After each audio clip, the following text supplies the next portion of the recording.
On the broadcast tonight, we interviewed several people involved with the late Westward expansion. We step into the lives of Native Americans, farmers, women settlers, and cowboys. All the way from the Hunkapapa tribe, we have Nina. Good evening, Nina. Namaste. As you know, many people were involved with the late Westward expansion. Are you familiar with the Sand Creek Massacre? Of course I am. The Sand Creek Massacre was between the Cheyenne and the Arapaho tribes.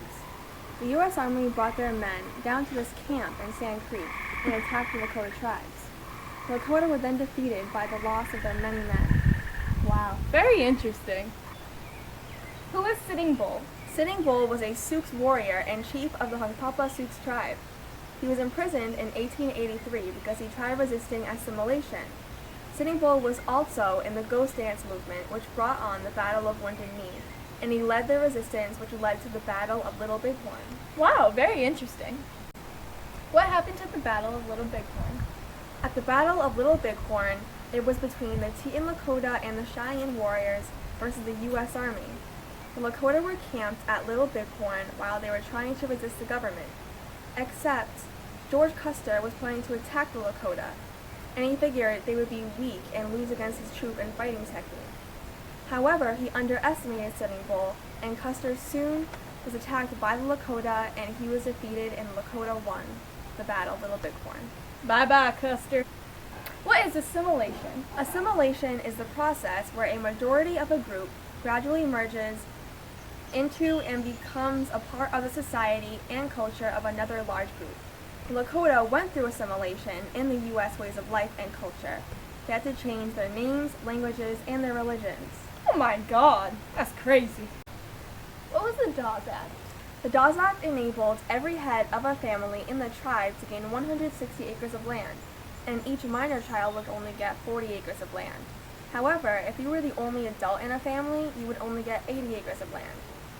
Under this act, for the first 25 years, government had full control of your land. You didn't have full ownership or full citizenship to the U.S. After that first 25 years of owning the land, you would gain full ownership and full citizenship to the U.S. However, this act soon failed and Indians lost all their land. They got very angry at the government. What happened at the massacre of Wounded Knee? This massacre broke out, resulting in the killing of many Lakota by the U.S. Army. During this time, a religious movement called the Ghost Dance broke out and was spreading among the tribes. The U.S. Army was getting nervous that the Native Americans would eventually rash out against them in big groups. So the U.S. Army went down to this camp in Wounded Knee Creek, and they broke out in this massacre. And the Lakota actually suffered many deaths during this massacre, and the U.S. Army won. Thank you for your time, Nina. You're welcome. Today, all the way from the Flat Plains comes Farmer Dale. Good evening, Farmer Dale. Howdy. Farmer Dale, I hear that being a farmer can be quite difficult. What problems do you face farming on the Western Plains? Why, yes, ma'am. Us farmers have faced many big problems. We are completely dependent on the railroads and technology. The initial response was to produce more, but that just made the problem more complicated. So us farmers had to search for new solutions. Wow, that sounds like some rough work. So, Dale, how did the Homestead Act benefit you as a farmer? Well, the Homestead Act had been vetoed many, many times. But once it was passed, it provided 160 acres almost free to any head of the household. And once you had lived there for a minimum of 5 years, the head of the household would also receive the title to that land. Sounds like the Homestead Act really benefits farmers. Yes, it did. What is normally in these Wild West shows? In the Wild West shows, there are the exciting and daring Pony Express riders, the Indian Raid, the skillful riders, ropers, and marksmen. Well, that sure sounds like fun. Now, Farmer Dale, what were the sod houses? The sod houses were completely dependent on the resources around them. They were like cutouts, you could say, and usually built into a hill. And they only lasted a season or two until a 4-wall sod house was built. And this 4-wall sod house was built out of sod brick, of course. And those houses lasted about 6 to 7 years. Very interesting and a clever way to use the resources around you. Farmer Dale, can you tell me about the Bonanza Farms? Well, in Red River Valley of eastern North Dakota and western Minnesota, wealthy investors developed the Bonanza Farms. These farms consisted of tens of thousands of wheat that required hundreds of hands to harvest and the latest farming machinery. My goodness, that's a lot of wheat to harvest. Well, Farmerdale, we are coming to an end of your interview. I only have 2 more questions to ask you. So, Farmerdale, can you tell me what the Grange was? The Grange was a building that us farmers used to get together socially, and this eventually led to us farmers being able to be involved with politics. Who were the populace? The populace were the people who believed that instead of everyone paying the same income tax to the U.S. government, that it should be a percentage. This would help the poor or struggling farmers that needed help support their families. Thank you for your time, Farmerdale. Have a nice day. You too, man. Now, look here. We have a woman seller walking right this way. Good evening, ma'am. May I please interview you? I suppose. It must be hard being a woman on the Western Plains. What do you contribute to the settlement of the West? I make farming possible for my family.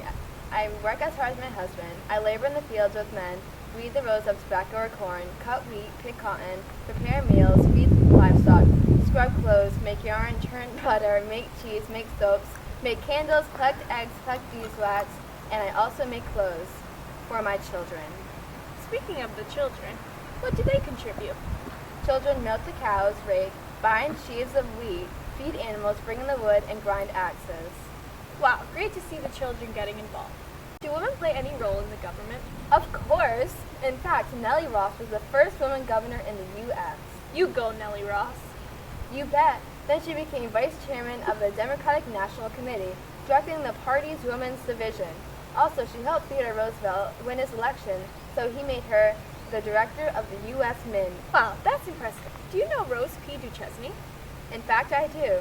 She's a Catholic missionary who established convents, schools, and orphanages in St. Louis, Missouri. What about the Plains Indians? Who were they and what was their culture like? The Plains Indians made the nomadic buffalo hunting life possible by using horses. They were not dependent on farming, and they also created sign language. They are known for their bravery, skill, and resourcefulness. Also, the Plains Indians had very colorful clothing and homes.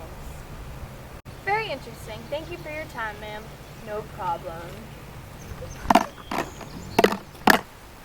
All the way from the cattle driving, horseback riding west comes Cowboy Stanley. What is your daily life like as a cowboy? As a cowboy, I work long hours in the rough terrain of the West. I do things like roping, riding, and cattle driving. On average, I make about $25 to $40 a month. It's a lot of work and it can get difficult, but I love it. Why do people continue to move west after the Civil War? The land out west was full of new opportunities. It was great for farming wheat and grazing cattle. There was also an abundance of gold and silver. How did this impact the Native Americans? This had a big impact on my friends, the Native Americans. The government took their land away and forced them onto reservations and into assimilation. They changed their life completely into the American way of life. That's terrible, but thank you, Stan. Now back to you, Sarah. Well, there you have it. Thanks for tuning in on the Late Westward expansion.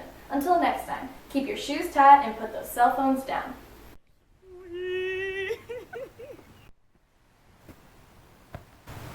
Today, all the way from the... Oh, sorry.